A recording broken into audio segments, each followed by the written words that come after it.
आज का जो दिवस है कोई सामान्य दिवस नहीं है, शास्त्रानुसार विशिष्ट दिवस है। हमारे यहां शास्त्रों में कहा है,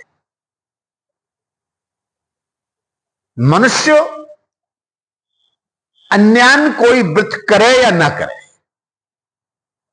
परंतु महाशिवरात्रि, श्री कृष्ण जन्माष्टमी और रामनवमी, इन व्रतों को जरूर करना चाहिए। यहां तक शास्त्र में लिखा है कि प्राण प्रयाणे हरिजन्म काले, ये 3 जगह का जो भोजन है,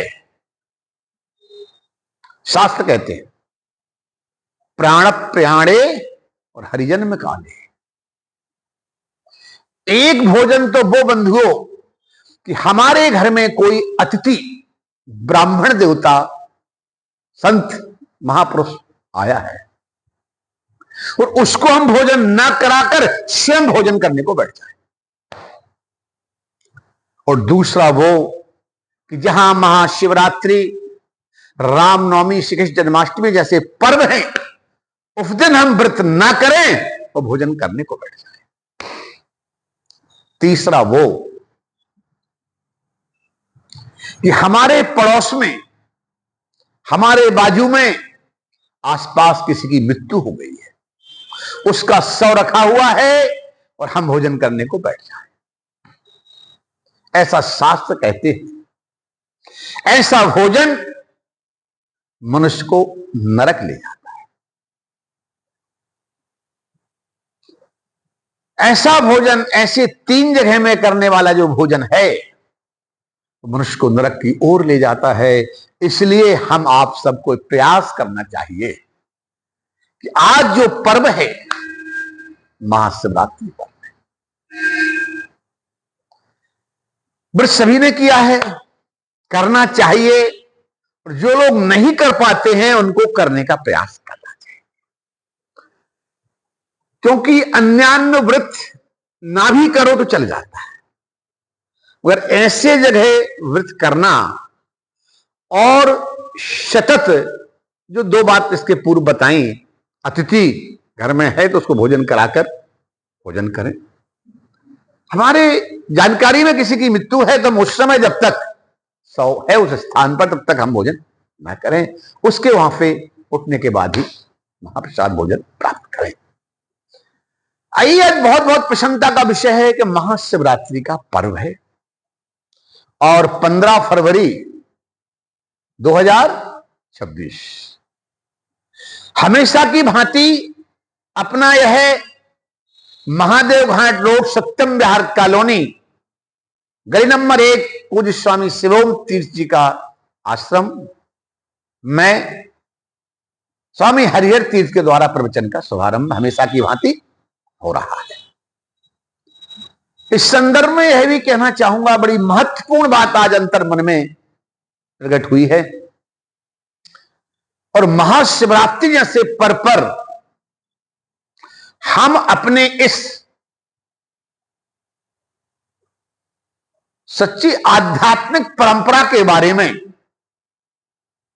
कुछ शब्दों में प्रस्तुत करना चाहेंगे। उसको प्रस्तुत करने के पूर्व सर्वप्रथम तो हम आपको यह समझना है कि आज महाशिवरात्रि में भगवान शिव का विशेष दिवस है, और शिव को तो आप जानते ही हैं, शिव शब्द का अर्थ होता है कल्याण। शिव शब्द का अर्थ है कल्याण, यानी सर्व कल्याण, सर्वत्र कल्याण, कल्याणी, कल्याण का नाम है शिव। वैसे शिव में सामे छुट्टी की मात्रा सी और वह छोटा हुआ शिव। अच्छा, अपन शिव में से मात्रा को अलग करें तो बताइए डॉक्टर मनीष कुमार जी, क्या बचेगा? अतः वह शिव भी मात्रा रूपी शक्ति से रहित सबके समान है। शक्ति क्या है? शक्ति सीटी वाला सा, सीटी वाला सा, और इक्ति में छोटी की मात्रा शक्ति। शक्ति शक्ति हमारे जीवन में सीटी वाला सा ऐश्वर्य को देने वाला है। ध्यान दें अपन थोड़ा सा, शक्ति में जो सीटी वाला सा है वो ऐश्वर्य वाचक है, ऐश्वर्य को देने वाला है। और उसमें जो इक्ति है वो पराक्रम वाचक है, वो पराक्रम वाचक। ऐश्वर्य और पराक्रम का समागम ही शक्ति। और शक्ति के संदर्भ में ये बताना चाहूंगा कि हमारे धरातल पर परम पूज्य पता स्मरणीय आद्य गुरु शंकराचार्य जी का जब अवतरण हुआ, आद्य गुरु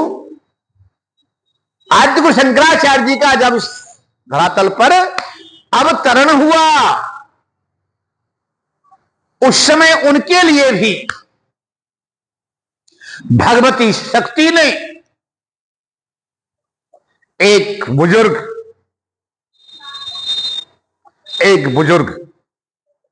शक्ति देवी के रूप में प्रकट होकर और शक्ति से अवगत करा दिया। जिस काशी का अपन अभी भजन कर रहे थे, ऐसी ही काशी में आद्य गुरु शंकराचार्य जी का स्वास्थ्य बिगड़ा। स्वास्थ्य बिगड़ने में उनको पेचिश की बीमारी हुई, जिससे वो कुछ कमजोर हो गए। कमजोर होने के कारण वो बैठे हुए थे, तो उठने में भी असमर्थता उन स्वयं को अपने आप में लग रही। ऐसे ही में जहां वो विराजमान थे, विद्यमान थे, बैठे थे, वहीं पर थोड़ा सी दूरी हटकर बंधुओं एक शक्ति परांबा बूढ़ी मां के रूप में प्रकट हो जाते। जब धीरे धीरे उनकी इस तरफ उस तरफ के बाद उन पर दृष्टि जाती है, तो दृष्टि जाते ही वो माने आदिगुरु शंकराचार्य से कहा, बोझ लिए थे, बोइया में फल रखे हुए थी, उन फलों के लिए कहा, हे बाबा हमको ये बोझ उठवा दो। अतः इस हमारे बांस का जो पात्र है, इस वंश पात्र में जहां पर फल रखे हुए वंश पात्र में, इस वंश पात्र में रखे हुए फल में हाथ लगाओ और इसको हमें उठवाकर सिर में रखवा दो। प्रिय बंधुओं, जब ऐसा शक्ति भगवती मां ने एक बूढ़ी मां के रूप में आदिगुरु शंकराचार्य से ये कहा, शंकराचार्य जी कहते हैं, मैया मुझ में इतनी शक्ति ही नहीं है, अभी इस समय मुझ में इतनी शक्ति ही नहीं है कि मैं आपके इस बोझ को उठवा सकूं। बस इतना कहा और उस मैया ने आज उनको उत्तर दिया, बाबा आपने कभी शक्ति की आराधना की है, शक्ति की उपासना की है, शक्ति प्राप्त करने के लिए क्या आपने कुछ व्रत किया है, तप किया है, साधन किया है? आप जब तक व्रत तप साधन नहीं करोगी, तब तक बाबा आप में शक्ति आएगी कहां से? हम अपने जीवन में जब तक ऐश्वर्य और पराक्रम के समागम से शक्ति की आराधना नहीं करेंगे, शक्ति की उपासना नहीं करेंगे, शक्ति के तत्व को समझेंगे नहीं बंधुओं, तब तक शक्ति का संग्रह नहीं होगा।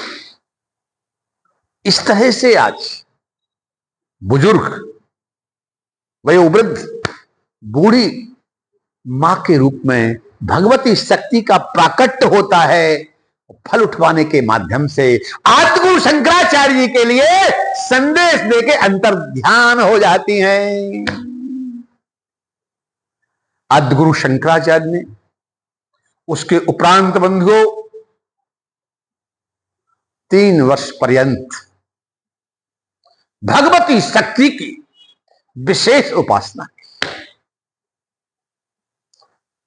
और उन्होंने अपने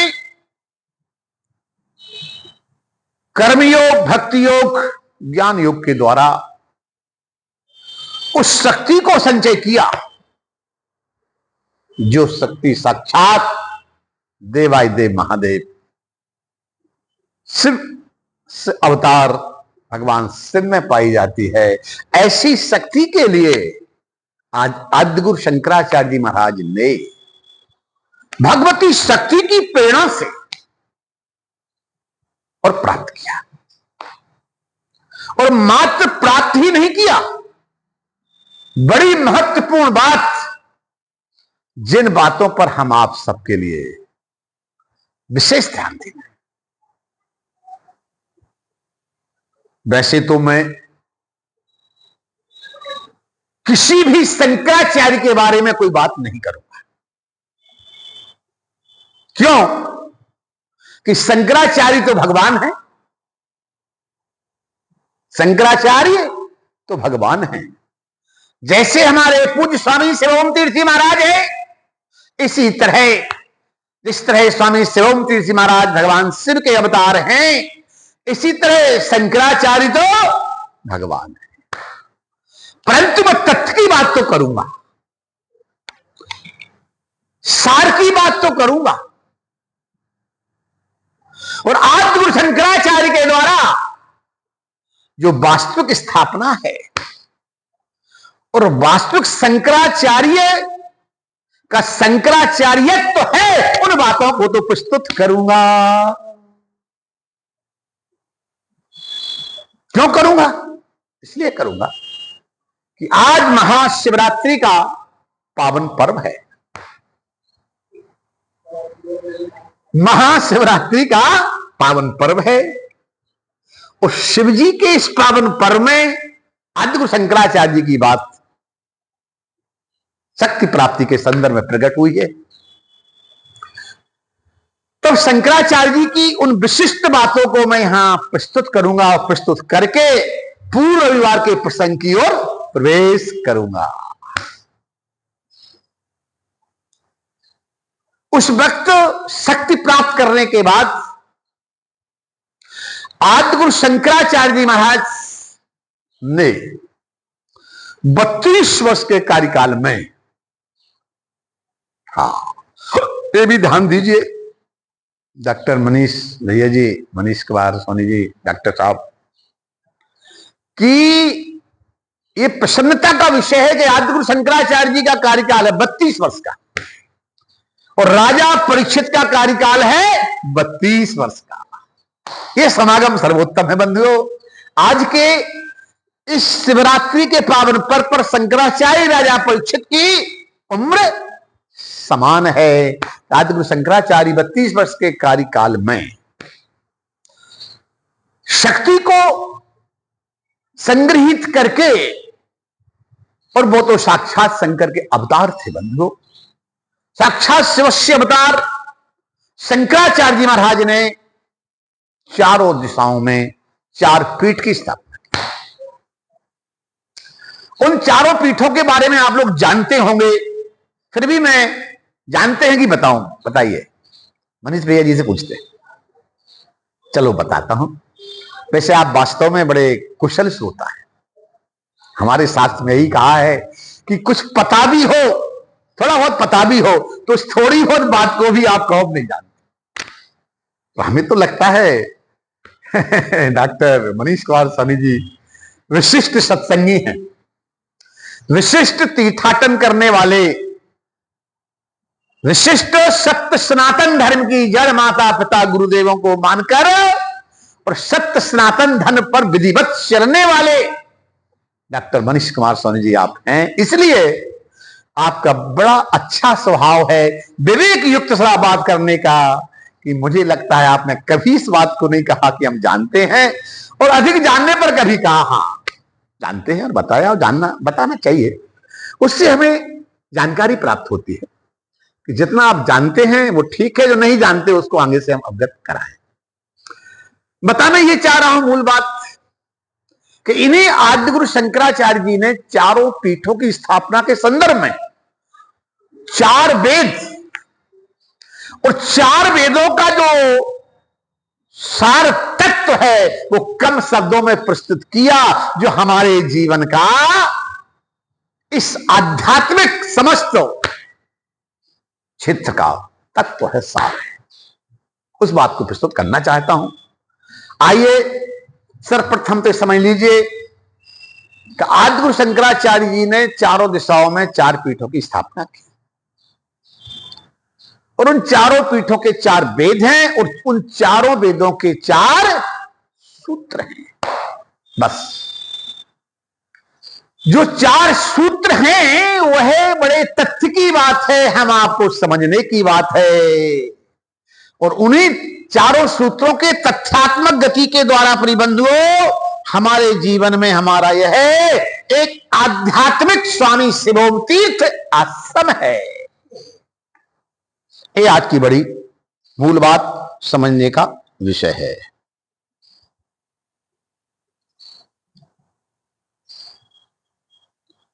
सर्वप्रथम तो यह है कि चारों पीठों में, जैसे गोवर्धन पीठ पूरब में, दक्षिण में श्रृंगेरी मठ, पश्चिम में द्वारका, उत्तर में ज्योतिर्पीठ। मूल बात यह है इनमें कि उत्तर में जो ज्योतिर्पीठ है, पूरब में जो गोवर्धन पीठ है, दक्षिण में जो आपका श्रृंगेरी पीठ है, पश्चिम में जो द्वारका पीठ है, इन चारों पीठों के क्रमशः चार वेद हैं, जिसमें पहला वेद ऋग्वेद। ऋग्वेद का सूत्र है प्रज्ञानम ब्रह्म। यह मूल बात, ये समझने का विषय है। पहला है ऋग्वेद, चारों पीठों के चार वेद। पहला वेद ऋग्वेद। ज्योतिर उत्तर, उत्तर ज्योतिर्पीठांतर्गत है हमारा ऋग्वेद, जो कहता है प्रज्ञानम ब्रह्म। क्या बोलता है? प्रज्ञानम ब्रह्म। प्रज्ञा अतः विवेक बुद्धि। हमारी जो प्रज्ञा है, हमारी जो बुद्धि विवेक है, वही ब्रह्म है। ज्योतिर्मठ में ऋग्वेद कहता है प्रज्ञानम ब्रह्म। और दूसरा जो है यजुर्वेद, जो गोवर्धन पीठ, गोवर्धन पीठ में जो हमारा यजुर्वेद है, उस यजुर्वेद का सिद्धांत अहम ब्रह्मास्मि। उस यजुर्वेद का सिद्धांत है अहम ब्रह्मास्मि, मैं ही ब्रह्म हूं। और दक्षिण में श्रृंगेरी पीठ है। आइए थोड़ा मैं इस पर प्रकाश डालूंगा, ध्यान देंगे अपन। क्यों प्रकाश डालूंगा? कि दक्षिण में जो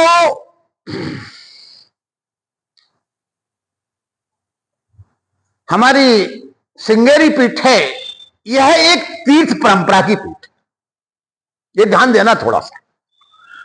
और मेरे को तो अतिशय गौरव है इस बात का, प्रसन्नता है कि मैं उस तीर्थ परंपरा से ही संत हूं। समझना यह है मूल बात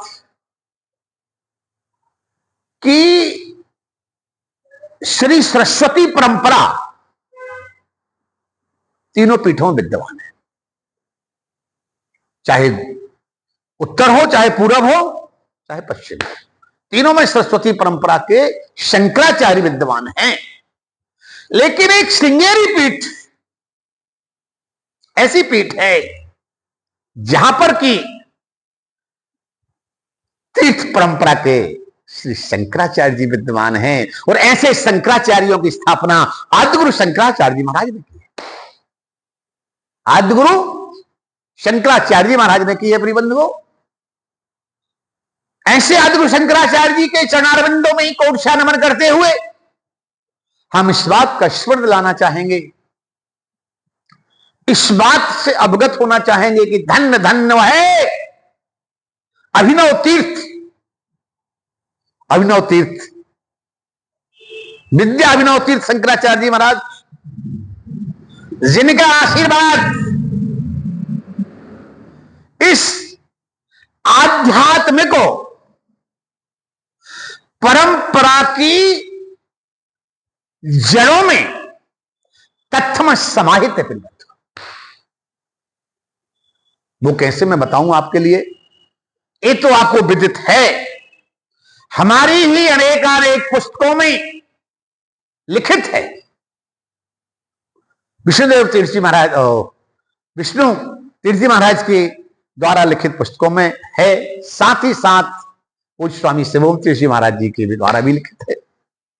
और इतना ही वर नहीं है, इतना भी मैंने अनेकों बार सुना, देखा, समझा कि धन्य धन्य बंधुओं कि जिस समय देवास में आदिगुरु शंकराचार्य जी महाराज जी की स्थापना की गई, उस समय विद्याभिनव तीर्थ जी आदिगुरु शंकराचार्य जी महाराज का स्थान जो है श्रृंगेरी मठ, जहां विद्याभिनव तीर्थ शंकराचार्य जी विद्यमान थे, उनकी उपस्थिति में, उनके आशीर्वाद से, उनकी कृपा प्रसाद से आद्य गुरु शंकराचार्य जी की देवास में स्थापना करते हुए पूज्य श्री विष्णुदेव तीर्थ जी महाराज, पूज्य स्वामी श्री शिवोम तीर्थ जी महाराज ने उनकी महती कृपा को, आशीर्वाद को प्राप्त कर और आध्यात्मिक जड़ को संचित किया, अभिसंचित करके। किससे? मूल तत्व जड़ क्या है, मैं आपको एक अच्छी बात बताऊं। पूज्य स्वामी शिवोम तीर्थ जी महाराज के जीवन की जो मूल बात है, जो मूल तत्व है, जिस मूल तत्व के द्वारा वो शिव से अवतार, शिव के अवतार से बने बंधुओं, वो है, वो सिर्फ एक ही सूत्र है, वो सिर्फ एक ही बात है, और वो है कि धर्मशील पर जाए सुहाए, कि धर्मशील पर जाए सुहाए, और सुख संपत्ति सब नहीं बुलाए।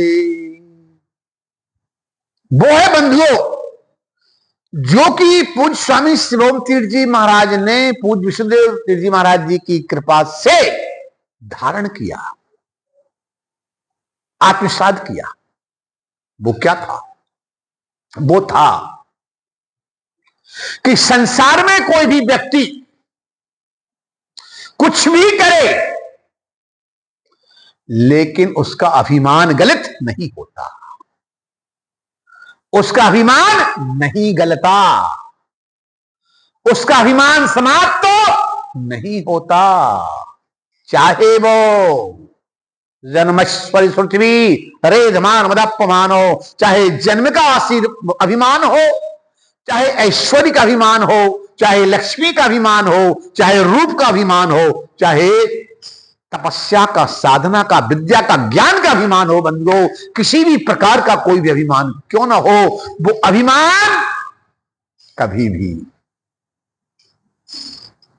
किसी भी कार्य से नहीं गलता। उसको गलाने का मात्र एक सूत्र है, सेवा धर्म परम गहना हृदय बिन प्रतिबेन गम्या। पूज्य स्वामी शिवोम तीर्थ जी महाराज ने कहा भर नहीं है, बताया भर नहीं है। वो ऐसे विशिष्ट महापुरुष थे कि जो बोलते थे, जो कहते थे, उसके पहले वो उसको करते थे, उस पर चलते थे, और चलने के बाद उन समस्त बातों को आत्मसात करते थे। पहले अनुकरण स्वयं करते। यदि श्रृंगेरी मठ परंपरा, तीर्थ परंपरा के अंतर्गत स्वामी शिवोम तीर्थ जी महाराज ने परम पूज्य शंकराचार्य जी को बुलाकर और जो स्थापना कराकर उसमें आशीर्वाद लिया और उससे जो प्राप्त किया, सतत उस कार्य में संलग्न रहे कि अपने सेवा के माध्यम से अपने समस्त अभिमानों को ध्यान देना। जो हम गुरु सेवा करते हैं, हम जो पूजा करते हैं, हम जो साधना करते हैं, हम जो ध्यान करते हैं, हम जो भी धार्मिक कार्यों के निमित्त सत्य सनातन धर्म की पुष्टि हेतु कार्य करते हैं, इस समस्त सत्कार्यों का भी हमें अभिमान हो जाता है। ये चिंतन का विषय। ये सभी अच्छे कार्य करने का हमारे लिए अभिमान हो जाता है। समग्र गीता के समापन में बंधु इस बात के लिए भगवान ने कह दिया है, श्री कृष्ण ने, कि जब तक सर्वधर्मान प्रत्यज्यो मामेकम शरणं व्रजो, सभी धर्मों के द्वारा प्राप्त अभिमान को भी जब तक भगवान कहते हमारे शरण में जब तक समाहित नहीं करोगे, एक जन्म ऐश्वर्य लक्ष्मी रूप ज्ञान का अभिमान होना तो सामान्य बात है, हो ही जाता है मनुष्य को। परंतु हम जो सत्कार्य करते हैं, हम जो भगवत भजन करते हैं, अतः ये चारों पीठों के चार वेदों के तत्व सार की बात जो बता रहा हूं, वो करने के लिए जो ध्यान साधना होती है, उसका भी हमें अभिमान हो जाता है, उसका भी हमें अभिमान हो जाता है। पूज्य स्वामी शिवोम तीर्थ जी महाराज ने वो काम कर दिखाया। सबक चर्चा होती है, लिखा है, जानते हैं अपन लोग कि इस स्वामी शिवोम तीर्थ परंपरा के अंतर्गत कभी कोई विशिष्ट प्रचार नहीं कराया गया। कोई विशेष रूप से प्रचार प्रसार के लिए वो स्वयं तत्पर नहीं रहे। क्यों? कि जो चीज गुप्त होती है उसमें सिद्धि प्राप्त होती है। चाहे वो साधना हो, चाहे मंत्र हो, चाहे हमारे जीवन में उस साधना की प्राप्ति के लिए हमारे जीवन का जो लक्ष्य है, इस चेतन को परम चैतन्य में समाहित करने का, ऐसी साधना के लक्ष्य के लिए भी प्राप्त करने के लिए सदा सेवा सेवा सेवा सेवा सेवा के माध्यम से समस्त अहंकार को, समस्त की हुई वो क्रियाओं के द्वारा आने वाले अहम को गला देने का काम हो। किसी भी कार्य के लिए पूज्य स्वामी शिवोम तीर्थ जी के द्वारा प्रचारित प्रसारित ना करते हुए उसको गुप्त रख कर किया गया। अब तो सर्वत्र प्रचार प्रसार होता है, अपन यूट्यूब में भजन प्रवचन सुनते हैं, और होना चाहिए, क्योंकि जब तक प्रचार प्रसार नहीं होगा तब तक सबका कल्याण नहीं होगा। यह भी हमने श्रवण किया, यह भी सुना कि पूज्य विष्णुदेव तीर्थ जी महाराज जी जो है मात्र मोक्षगामी थे। जितना प्रचार स्वामी शिवोम तीर्थ जी के द्वारा हम बैठे हैं, चाहे यहां हो चाहे अन्यत्र दूसरे आश्रमों में हो, हाँ ठीक है, गुरु आज्ञा थी, गुरु आदेश था, गुरु आदेश का पालन करते हुए उस स्वामी शिवोम तीर्थ जी महाराज ने सर्वत्र आश्रमों की स्थापना के माध्यम से यथा संभव सबके आत्मकल्याणार्थ जो संभव हुआ प्रचार प्रसार हुआ, होना ठीक है, होना चाहिए। परंतु इस बात को सभी जानते हैं कि जैसे जमीन में बीज को डालते हैं और वो गुप्त अंदर रहता है तभी अंकुरित होता है। तभी अंकुरित होता है, पल्लवित फल्लवित होता है। इसी तरह हमारे जीवन में मंत्र करने का विधान होता है कि हमारे मुख से निकला हुआ मंत्र हमारे कान तक हमको सुना पड़े। यदि बाजू वाला सुन लेगा तो मंत्र नहीं होगा, फिर वो मंत्रा सलाह बन जाएगी। इसलिए कहा मंत्र गुप्त रखना चाहिए, इसलिए गुप्त रीति से साधना को प्रधानता देगा। इसीलिए गुप्त रीति अवस्था के द्वारा साधना को अवस्था प्रदान की गई। क्यों कि यदि हम वास्तव में ये चारों पीठों के, चार वेदों के तत्व सार को समझ रहे हैं तो हमारी आत्मा का कल्याण इस चेतन को परम चेतन में समाहित हम तभी कर सकते हैं बंधुओं, जब हम हमारे जीवन की जो गहन साधना है उसको गुप्त रखें, अव्यक्त रखें, व्यक्त कदापि ना करें। कहने को बहुत सी बात है, मैं बता यह रहा था मात्र कि ऋग्वेद उत्तर में, ज्योतिषपीठ, यजुर्वेद गोवर्धन पीठ पूरब में, और सामवेद श्रृंगेरी मठ, सामवेद श्रृंगेरी मठ दक्षिण में बंधुओं। दक्षिण में तमिलनाडु स्थित जो है श्रृंगेरी मठ, जहां से हमारे गुरुजनों के ऊपर कृपा बरसाने वाले श्री आद्य गुरु शंकराचार्य जी की पीठ पर विद्यमान थे श्री विद्याभिनव तीर्थ जी महाराज शंकराचार्य जी, वहां से बंधु है ऋग्वेद सामवेद। और सामवेद का जो सिद्धांत है तत्वमसि, ध्यान दीजिएगा, सामवेद का सिद्धांत है तत्वमसि। तत्वमसि का तात्पर्य है अंदर ही तत्व है, अंदर ही तत्व है। मैं सदा कहता हूं इस चेतन को परम चेतन में समाहित करने के लिए हम आप साधना में लगे हुए, फतकते मेरी शब्दावली में समाहित होता है और रहेगा। क्योंकि दक्षिण का जो स्थान है उस स्थान पर शंकराचार्य, आदि शंकराचार्य जी के द्वारा स्थापना जो शंकराचार्य पीठ की है, वो श्रृंगेरी मठ का तीसरा सामवेद का सिद्धांत तत्वमसि। तत्वमसि का एक सीधा सा अर्थ है कि हमारे अंदर ही तत्व है, जिसको हम बाहर खोजते रहते हैं मगर कदापि प्राप्त होने वाला नहीं, कितनी भी खोजते रहे। तत्वमसि है, तत्व अंदर है। और बंधुओं चौथा है द्वारका, जो पश्चिम में विद्वान है, जो पश्चिम में विद्वान है। और द्वारका तो द्वारका ही है, क्योंकि द्वारकानाथ का मैं बाल्यावस्था से भक्त हूं। इस द्वारकानाथ की कृपा से ही मैंने इस क्षेत्र में प्रवेश किया बाल्यावस्था में, और आज जो भी लोगों की सेवाएं करता हूं अपनी वाणी के द्वारा, वो द्वारका पीठ द्वारकानाथ की कृपा से है बंधुओं। और प्रसन्नता की बात यह भी है कि अभी परम पूज्य वहां पर विद्यमान शंकराचार्य जी जो हैं वो श्री सदानंद जी महाराज जी हैं, और उस पीठ के भावी जो उत्तराधिकारी हैं वो हमारे प्रिय मित्र छोटे भाई जैसे सदा रहे।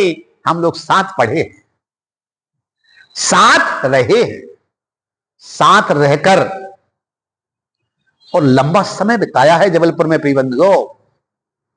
ऐसे उस पीठ के भावी शंकराचार्य घोषित हो गए, जिनका नाम है श्री इंदु भवानंद जी महाराज, जो मैंने जिनसे इस दुर्गा को या सुधा को भी मिलाया है अपने साथ ले जाकर बंधुओं, जिनका मैं बड़ा आत्मीय, वो मेरे या मैं उनका हूं, बस ये कहना चाहिए। थे हैं और रहेंगे, वो एक अलग विषय है कि देशकाल समय परिस्थिति पर हम लोग हैं तो एक ही क्षेत्र में, परंपराएं जरूर थोड़ा सा थोड़ी सी भिन्न है, वो सरस्वती परंपरा में है, मैं तीर्थ परंपरा में। तो प्रसन्नता की बात यह है कि जिस पीठ से सबसे अधिक प्रेम है उसका नाम आखिरी में उच्चारण कर रहा हूं, और आखिरी में उच्चारण का तात्पर्य यह है कि उस पीठ पर विद्यमान वर्तमान शंकराचार्य श्री सदानंद सरस्वती जी महाराज हैं। उनके बाद जो उत्तराधिकारी हैं, जिनका पूर्व नाम बंधुओं रेवा भाई था, रेवा प्रसाद जी थे, जब उस समय साथ पढ़ा करते थे, हम लोग साथ रहते थे, साथ सत्संग होता था। आजकल उनका नाम इंदु भवानंद जी महाराज है, शंकराचार्य मठ पर विराजमान होते हैं। ऐसे महानुभाव जो द्वारका पीठ के भावी उत्तराधिकारी शंकराचार्य घोषित हो चुके हैं, उनकी बात इसलिए करना पड़ रही है, यथा नामस्य तथा गुणा। विद्वान हैं, विद्वान हैं, बड़े सहज हैं, सरल हैं, मृदुभाषी हैं, और ऐसे महापुरुष ही बंधुओं शंकराचार्य पीठ के उत्तराधिकारी बनने के लायक होते हैं। इसलिए पूर्व में ही ऐसे महापुरुषों को घोषित कर दिया जाता है। बोले शंकराचार्य जी महाराज की जय। बस कहना ये चाह रहा था, ऐसे शंकराचार्य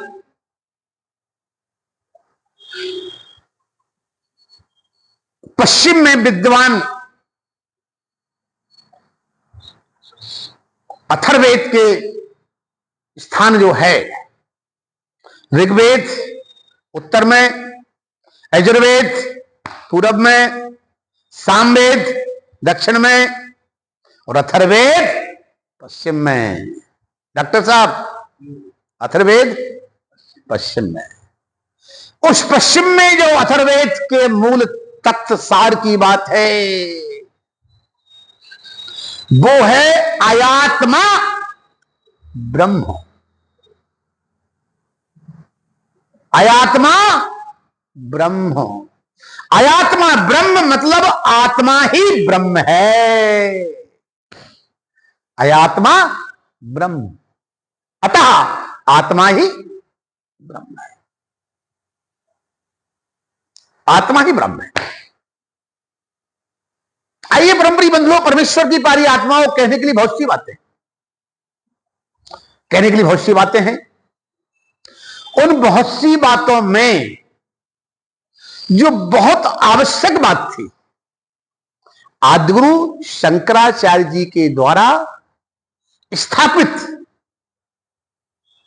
समस्त चारों पीठों की स्थापना में, चारों वेदों के चारों विशिष्ट सूत्र जो हैं, जो संस्थापित है, उनके बारे में अवगत कराया।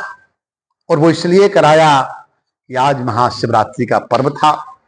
महाशिवरात्रि के पर्व में देवादिदेव महादेव शिव जी की आराधना उपासना सभी लोग एक दिन पूर्व से ही करने लगते हैं और एक दिन उपरांत तक चलती है। तो मैंने सोचा बंधु, ऐसे उपासना के पावन पर्व पर हम क्यों ना शंकर जी की इसी विशिष्ट आराधना के अंतर्गत आदिगुरु शंकराचार्य जी के द्वारा स्थापित चारों पीठों की बात के तत्सार को क्यों न रख दिया जाए। क्योंकि मैं ये जानता हूं कि आप सभी एवं डॉक्टर मनीष कुमार सोनी जी सभी लोग इन बातों के लिए बड़े जिज्ञासु बने रहते कि यदि कोई नई बात मिले, नया संदेश प्राप्त हो, नया ज्ञान, नए तथ्य की बात मिले, तो जीवन का बेड़ा पार हो जाए। और होना चाहिए। क्यों होना चाहिए? राजा परीक्षित के जीवन का यही प्रश्न था। अपन लोग